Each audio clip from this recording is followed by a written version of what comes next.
know the U.S. Navy bombed this Puerto Rican island for over 60 years? I'm in one of the most beautiful places in the Caribbean. This is the island of Vieques, which is in Puerto Rico. But what you can't see are the thousands of active explosives left behind here by the U.S. Navy. That's because for decades, the Navy trained for war by bombing this island. And the way they're going about cleaning up their toxic mess is actually hurting the locals and the environment. I think that we happen to be collateral damage to the military agenda and to the federal government agenda. This peaceful trail I'm on is where the Navy trained for war and dropped hundreds of thousands of bombs for years. Today, it's a national wildlife refuge, which is ironic because it's simultaneously a Superfund site full of toxic munitions that are still littered all over the land and sea. And I've actually seen signs like this that say explosive hazard everywhere. The Navy has been cleaning up the remnants of their war games through a process called open detonation, which they insist is safe. But locals say the explosions release unknown chemicals into the air and re-traumatize them time and time again.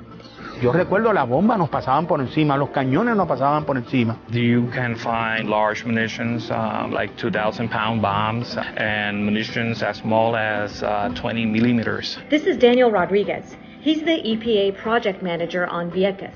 The EPA is overseeing the cleanup. These are munitions that were not disposed on the ground, they were fire, and they didn't function. The Navy has admitted to using toxic chemicals on Vieques, including napalm and depleted uranium.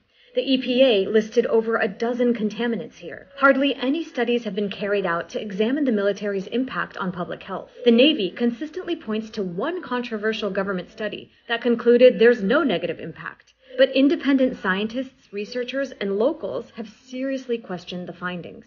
Dr. Yvette Amalia Pagan is one of the only general physicians on Vieques. I asked her why people here are more likely to develop cancer than those on the main island. Cancer is very prevalent in here. There must be some carcinogenic, higher than the rest of the island. Why? Here in Vieques. Oh, because of the bombing.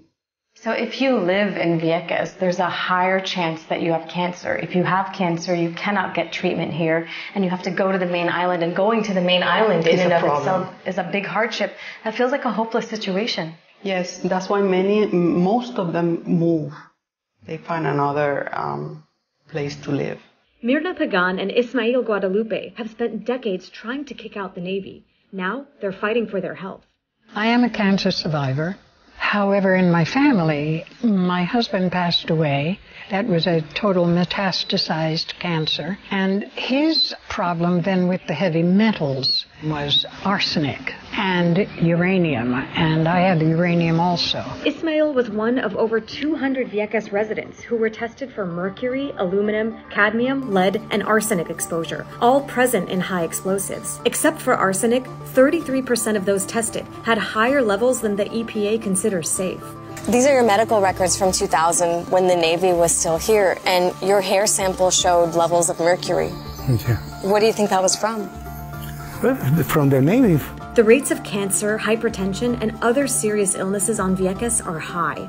We have no industry here, so where could all the contamination come from? I believe, as do most of the people here believe, that is because of the military practices, the bombing, and the fact that they were experimenting here with non-conventional weapons. The Navy didn't want to talk on camera. In an email, they defended open detonations as the safest process for the site workers handling the munitions, and said the explosions pose no health risks to the public. President George W. Bush ordered the Navy to leave by 2003. This was supposed to initiate a cleanup process, but locals say the cleanup hasn't been transparent or efficient.